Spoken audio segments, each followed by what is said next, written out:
And now Washington, D.C., after 12 days of serious intensity, we took out 1,700 career criminals. If you have 5 career criminals, they can make your numbers look very bad because they'll commit many crimes a day. But we took out 1,700, and they took them out. There was no doubt who the boss was. They did an unbelievable job. Then they started even cleaning. I said, I don't want them doing that. Sir, they were cleaning it up. I drove through it 2 days ago. It was beautiful. People are walking down the street holding hands, man and wife, coming from Iowa. They're not worried about being shot. Washington, D.C. is now a safe city. In fact, I went out to dinner with my crew. I haven't done that. In theory, I wouldn't do it. And I felt totally safe. And nobody's been attacked. Nobody's been hurt. Washington, D.C. went from our most unsafe city to just about our safest city in a period of a month. We had it under control in 12 days, but give us another 15, 16 days. It's perfect. And people other than politicians that look bad, they think, the Democrats run most of the cities that are in bad shape. We have many cities in great shape too, by the way. I want you to know that.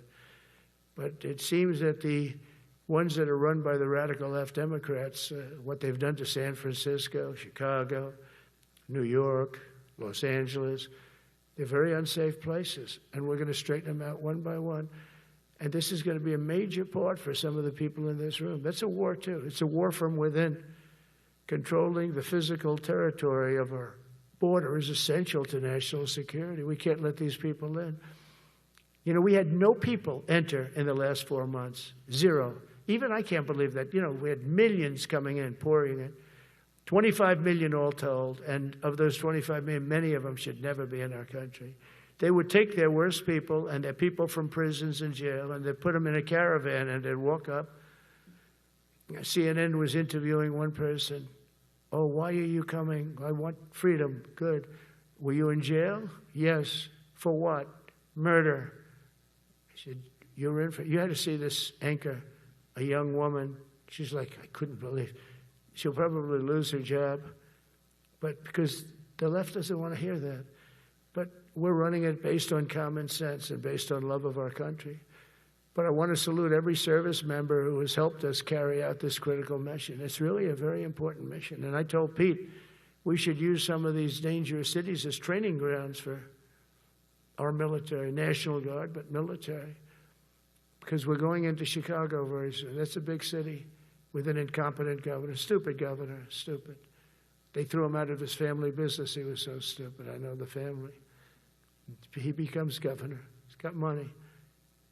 Not money that he made, but he ran for governor, he won, and now he criticizes us all the time. And last week they had 11 people murdered, 44 people shot. The week before that they had 5 people murdered, 28 people shot. Every weekend they lose 5, 6. If they lose 5, they're considering it a great week. They shouldn't lose any. You shouldn't lose any. This is civilization. And he's always up there saying, we're in very good shape. We don't need the military. No, they need the military desperately. How about Portland? Portland, Oregon, where it looks like a war zone. And I get a call from the liberal governor. Sir, please don't come in. We don't need you. I said, well, unless they're playing false tapes, this looked like World War II. Your place is burning down.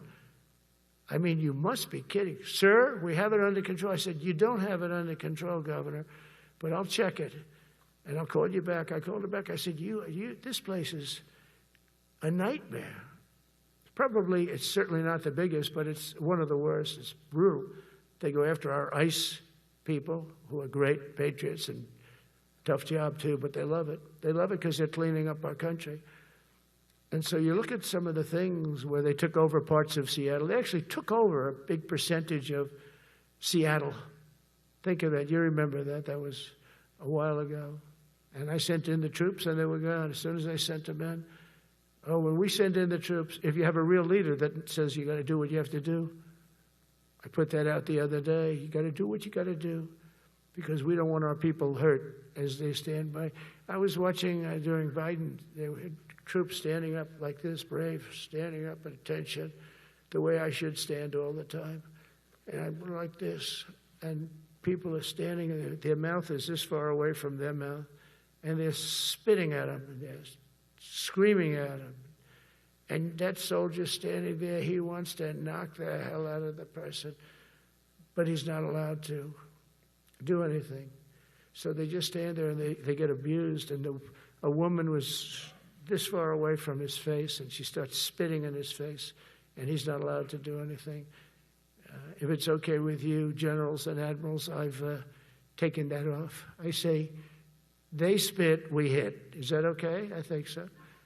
They spit, it's a new thing. They spit, we hit. How about the cars where the cars are coming out? They get brand new cars, Border Patrol, ICE, beautiful, nice new cars. And they're driving along, and they have to go through a gauntlet of rocks being thrown at the car. So here's this beautiful brand new car. By the time it goes 100 yards, it's destroyed. These guys have pretty good arms, some of them. And they're throwing bricks at full force into the window and into the car. It looks like it's a war zone. And I said, never let that happen again. From now on, if that ever happens, and I say it here, you get out of that car and you can do whatever the hell you want to do. Because those people are you can die from that. Those bricks go through the windows. You can die. They'd like it to. They'd like it to go through the window. But this was a couple of months ago. They just kept driving, and bricks are hitting the car. And I said, why aren't they stopping? Because they were under orders from the past administration, never stop. But that's different with us. We stop. And since I gave that order, we haven't had that problem. It's very interesting. It's amazing.